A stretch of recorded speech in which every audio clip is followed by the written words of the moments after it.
আসসালামু আলাইকুম প্রিয় ভিউয়ার্স, আশা করি সকলে ভালো আছেন। আজকে আবারও নতুন একটি টিউটোরিয়ালস ভিডিও নিয়ে হাজির।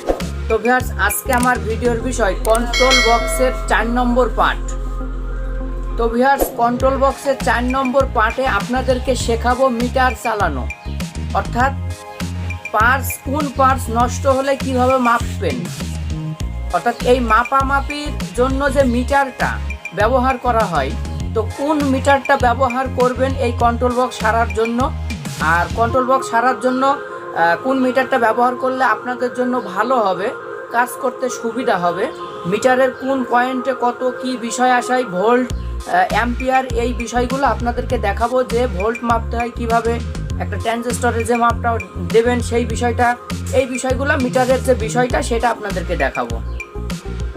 তো ভিউয়ার্স, প্রথমত বলি, ভিডিওটা কিন্তু খুবই গুরুত্বপূর্ণ। আপনি যদি ভিডিওটা টেনে শেষ মাথায় যেয়ে যদি দেখেন, সেক্ষেত্রে কিন্তু আপনি বিষয়টা বুঝতে আপনার হয়তো অসুবিধা হবে। এজন্য সম্পূর্ণ ভিডিওটা প্রথম থেকে শেষ পর্যন্ত দেখবেন। একবার আপনি যদি বুঝতে না পারেন, তাহলে ভিডিওটা কয়েকবার দেখুন, সেক্ষেত্রে আপনি বিষয়টা ক্লিয়ার হয়ে যাবেন। একবারেই প্রথম চান্সে যে আপনি বুঝে যাবেন ব্যাপারটা কিন্তু এরকম না। কন্ট্রোল বক্স সারতে যেগুলা লাগে, যেই বিষয়টা আপনাদের লাগবে, এই বিষয়টা আমি শেখাবো। তবে আজ তাহলে চলুন কিভাবে মিটারের মাপযোগ করি এই বিষয়টা একটু দেখুন। তো ভিউয়ার্স, দেখতে পাচ্ছেন যে 2টা মিটার আমার সামনে আছে। তো প্রথমত আমি আপনাদেরকে জানিয়ে দিই যে 2টা মিটারের ভিতরে ভালো মিটার কোনটা, কমা মিটার কোনটা। তো আপনারা এই মিটারটা কিনবেন, এটা হচ্ছে ভালো মিটার। তো এটা হচ্ছে ভালো মিটারের কিভাবে চিনবেন, সেটা হচ্ছে এই বডিটা, মিটারের যে বডি আছে, তো এই বডিটা একেবারে পরিষ্কার থাকবে, মানে বডিটা একটু পরিষ্কার, এবং এখানে দেখুন নাম্বার দেওয়া আছে MF110A এবং এই পাশে চায়না লেখা, অর্থাৎ এই মিটারটা ভালো মিটার, অরিজিনাল মিটার। এবং এই মিটারের অরিজিনাল মিটারের খাপ যখন টান দেবেন, প্রত্যেকটাই কিন্তু খাপ উঠে আসবে। যাই হোক, ভালো মিটারের এই ভিতরের যে অংশটা দেখছেন, অর্থাৎ যেটাতে এই পয়েন্ট লেখা, মিটারের পয়েন্টগুলো লেখা, তো এই পয়েন্টের অংশটা যেটাই লেখা আছে, এটা হচ্ছে সিলভার, এটা হচ্ছে সিলভার বডি। তো এই স্টিল বডি, তো স্টিল বডি এটা হচ্ছে অরিজিনাল মাল, অরিজিনাল হলে পরে এরকম স্টিল বডি হয়। আর এই মিটারগুলো অনেক দিন ব্যবহার করতে পারবেন এবং মিটারের রেজাল্টটা অ্যাকুরেট দেখাবে, রেজাল্টটা খুব দ্রুত দেখাবে এবং কাজ করে আপনি অনেক আরাম পাবেন, শর্টে আপনি বুঝতে পারবেন। যেহেতু আমি এই মিটার দিয়ে আপনাদেরকে কাজ শেখাবো, তো অরিজিনাল মিটার হচ্ছে এটা, এভাবে নাম্বার দেখে, আর এটা হচ্ছে স্টিল বডি। তো এগুলা দেখে আপনারা মিটারটা কিনে নিন। এরপর এটা দেখতে পাচ্ছেন, এটা হচ্ছে নর্মাল, এটা হচ্ছে নর্মাল। তো এটা হচ্ছে ডুপ্লিকেট, এটার কোনো সিল সাপোর্ট নেই। দেখুন, এটা বডিতে নাম্বার লেখা নেই, মিটার কিন্তু একই মিটার, সেম ক্যাটাগরির মিটার। আর ভিতরের অংশটা, এই ভিতরের যে মিটারের যে অংশগুলো লেখা আছে, এগুলো পুরাটাই কাগজের উপরে, একটা সিম্পল একটা কাগজের উপরে লেখা। এটা হচ্ছে একটা কাগজ, এটা যদি পানি পড়ে তাহলে এটা দ্রুত নষ্ট হয়ে যাবে। তো এই কাগজের এবং এই বডিতে কোনো কিছু নেই এবং বডিটা ফিনিশিং না, সুতরাং এটা হচ্ছে খুব দ্রুত নষ্ট হয়ে যায়। এই মিটারটা আপনারা কিনবেন না, আপনারা মিটার কিনবেন হচ্ছে এটা হচ্ছে অরিজিনাল মিটার। তো এই মিটার যেটা বললাম সেটা দেখে কিনেন। এরপর আসি, মিটারের সাইডে দেখতে পাচ্ছেন একটা চাকা আছে, এটারও আছে, এটারও আছে। তো এই চাকাটা মূলত যদি আপনি ফুল সামনে পানে দিয়ে দেন, এটার কিন্তু একটা সীমানা আছে। ফুল যদি সামনে দেন, সেক্ষেত্রে মিটারটা যখন আপনি চালু করবেন, 2টা তার দিয়ে কোনো কিছু মাপবেন কিংবা 2টা তার শর্ট করবেন, সেক্ষেত্রে কিন্তু এই কাটাটা ফুল এখানে চলে আসবে। যদি এখানে চলে আসে, সেক্ষেত্রে কিন্তু এখানকার রেপোর্টগুলো ভুল দেখাবে। এজন্য আপনাকে এই চাকাটা ঘুরিয়ে আপনাকে এটাকে একেবারে এই কাটায় নিয়ে আসতে হবে। অর্থাৎ এই সবুজ যে দাগটা দেখতে পাচ্ছেন, বর্তমান মিটারের কাটাটা এখন কোথায় আছে, এখানে রাখতে হবে, অর্থাৎ এই সীমানায়। দেখতে পাচ্ছেন 250 লেখা আছে, এই 250-এর উপর দিয়ে এখান দিয়ে যে সিগন্যালটা নীল সবুজ যে দাগটা দেখতে পাচ্ছেন, এই দাগ লেভেল হতে হবে। দাগের বাইরে চলে আসলে মিটারে ভুল দেবে, দাগে রাখতে হবে। তো ভিউয়ার্স, এই চাকাটা মূলত এই কাজের জন্য।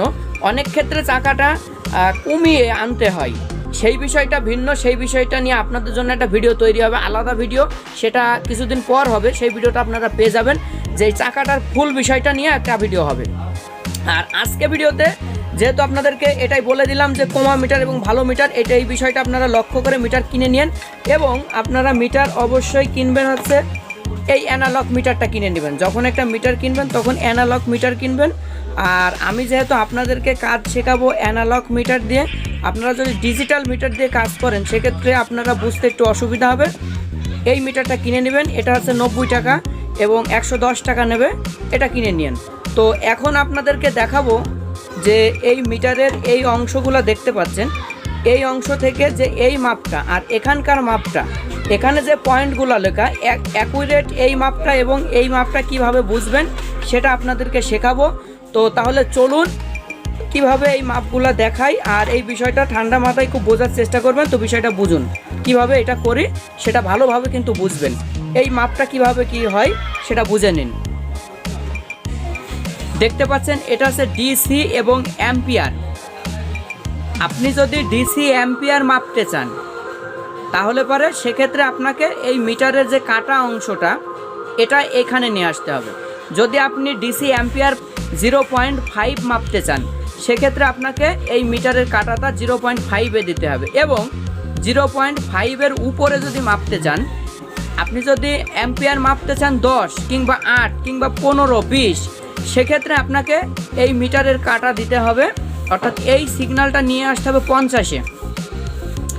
আপনি যদি 50-এ নিয়ে আসেন সেক্ষেত্রে 50-এর নিচে যত অ্যাম্পিয়ার আছে একবারে মাপতে পারবেন। এরপর আপনি যদি 50-এর উপরে অর্থাৎ 500 অ্যাম্পিয়ার মাপতে চান এবং 500-র নিচে, 50 থেকে বাদে নিয়ে 50-এর উপরে, ভালোভাবে কিন্তু বিষয়টা বুঝবেন, 50-এর উপরে এবং 500-র নিচে যদি আপনি ডিসি অ্যাম্পিয়ার মাপতে চান সেক্ষেত্রে এই মিটারের কাটা অংশটা এখানে নিয়ে আসতে হবে, অর্থাৎ এইভাবে ঘুরিয়ে এখানে নিয়ে আসতে হবে, তাহলে আপনার ডিসি অ্যাম্পিয়ারটা সঠিক দেখাবে। এরপর এর পাশে দেখতে পাচ্ছেন ডিসি ভোল্ট, অর্থাৎ এই সাদা অংশ আর এই সাদা অংশ, এটাও ডিসি, এটাও ডিসি। তো ডিসি ভোল্ট যদি মাপতে চান সেক্ষেত্রে আপনার এই কাটা অংশটা ডিসি ভোল্টে নিয়ে যেতে হবে। আপনি যদি 10 ভোল্ট মাপতে চান কিংবা 10 ভোল্টের নিচে, অর্থাৎ 1 volt, 1.5 volt, 2 volt, 2.5 volt, 3 volt, এইভাবে যদি 10-এর নিচে মাপতে চান সেক্ষেত্রে আপনার এই কাটা এই 10-এ নিয়ে যেতে হবে, তাহলে পরে আপনি 10-এর ভোল্টটা মাপতে পারবেন। এরপর 10-এর থেকে উপরে যদি আপনি 50-এর নিচে মাপতে চান তাহলে পরে 10-এর থেকে উপরে 50-এর নিচে, তাহলে আপনাকে 50-এ এই কাটা নিয়ে যা লাগবে, তাহলে আপনি ভোল্টটা মাপতে পারবেন এবং এখানে আপনার ভোল্টের রেজাল্টটা দেখাবে। এরপর আপনি যদি 50-এর উপরে 250, 200, 220 এবং 250-এর নিচে যত আসে, অর্থাৎ 250 থেকে খালি 50 পর্যন্ত, এর ভিতরে যদি আপনি ডিসি ভোল্ট মাপতে চান সেক্ষেত্রে আপনার 250-এ নেওয়া লাগবে।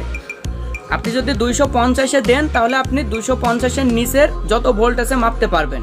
এরপর 1000-এর নিচে যদি আপনি মাপতে চান, অর্থাৎ 250 থেকে 1000, সেক্ষেত্রে আপনার 1000-এ দেওয়া লাগবে, তাহলে এই নিচের ভোল্টগুলো আপনি মাপতে পারবেন। এবার চলে আসি এসি ভোল্ট। দেখতে পাচ্ছেন এখানে লেখা এসি, সরাসরি কারেন্ট যদি আপনি মাপতে চান যে কারেন্ট এখন কত ভোল্ট আছে, তাহলে এই কাটা আপনার এখানে নিয়ে আসা লাগবে। অর্থাৎ আমাদের যে কারেন্ট, আমাদের বাসা বাড়িতে যে কারেন্টগুলো ব্যবহার করা হয় এটা হচ্ছে 220, অর্থাৎ 220 ভোল্ট। 220 ভোল্ট আপনার যদি মাপতে হয় সেক্ষেত্রে আপনার 250-এ এই কাটা অংশটা নিয়ে আসতে হবে। দেখুন, সেক্ষেত্রে আপনি সরাসরি কারেন্টটা মাপতে পারবেন। তো এই বিষয়টা গেল। এরপর আপনি যদি ট্রানজিস্টর, রেজিস্টর, রেকটিফায়ার, পিএফ, এই জাতীয় ডায়োড, সুইচ, যদি আপনি একটা টার্মিনাল ঠিক আছে কিনা, এই বিষয়গুলো কানেকশন ঠিক আছে কিনা, এই বিষয়গুলো মাপতে চান সেক্ষেত্রে আপনাকে X10-এ নিয়ে আসা লাগবে। এবং রেজিস্টরের মাপের ক্ষেত্রে আপনাকে দেখুন 1K X1K, অর্থাৎ 1K রেজিস্টর মাপার ক্ষেত্রে আপনার এই কাজটা লাগবে।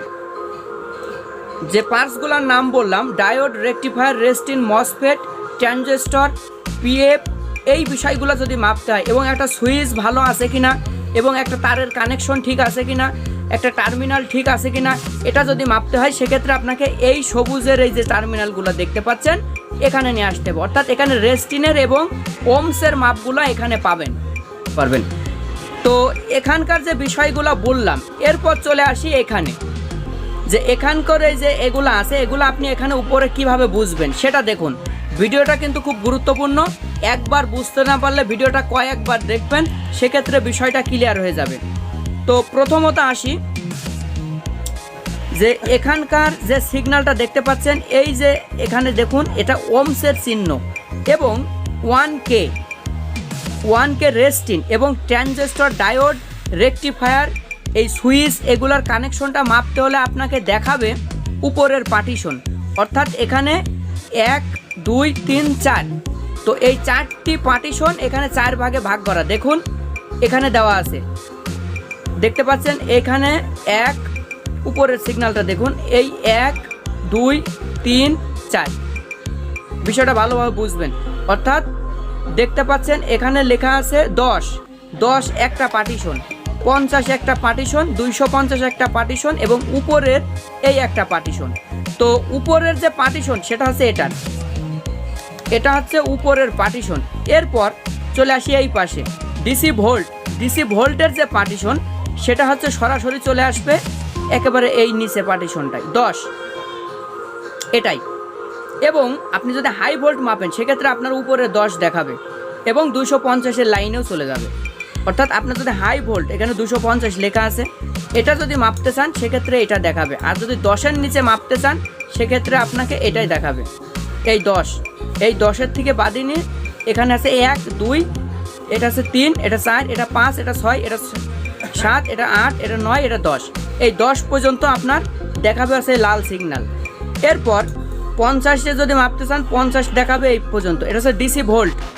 এরপর আপনি যদি 250 মাপতে চান এইটা দেখাবে এবং 1000ও যদি মাপতে চান এটাই দেখাবে। এরপর চলে আসি এসি 10 ভোল্ট। এসি 10 ভোল্ট আপনি যদি মাপেন, এসি 10 ভোল্টের এটা আপনাকে দেখাবে, দেখুন এসি 10 লেখা, এটা আছে এসি 10। আচ্ছা, এই লাল সিগন্যাল আপনার যদি 10-এর নিচে যদি এসি ভোল্ট আসে সেক্ষেত্রে এখানে চলে আসবে এই সিগন্যালটাই। এরপর 50 যদি এসি ভোল্ট হয় সেক্ষেত্রে আপনার এই মাঝখানের লাইনটা অর্থাৎ এই 50-এ চলে যাবে। এরপর 250-এর যে মাপটা এটা যদি মাপেন সেক্ষেত্রে আপনার এখানে 50 থেকে বাদি নিয়ে এই 250-এর এই লাইনটাই আপনাকে এসি 250 ভোল্টের এটা দেখাবে। এরপর ডিসি অ্যাম্পিয়ার, ডিসি 0.5, এই ডিসি অ্যাম্পিয়ারটা যদি আপনার মাপতে হয় সেক্ষেত্রে আপনার ডিসির এই 0.5 থেকে এটা দেখুন এটা হচ্ছে 4 এ পর্যন্ত 5। এরপর 50 যদি মাপতে হয় অর্থাৎ 10, এটা ডিসির অ্যাম্পিয়ারটা 10 মাপতে হলে এই 10 পর্যন্ত আসবে এবং 50 মাপতে হলে দেখুন এই 10-এর থেকে বাদিনি 50, 10-এর এটাও দেখাতে পারে। এরপর 500 আপনার এখানে চলে আসবে, সরাসরি 500-র নিচে 250 পর্যন্ত চলে আসবে।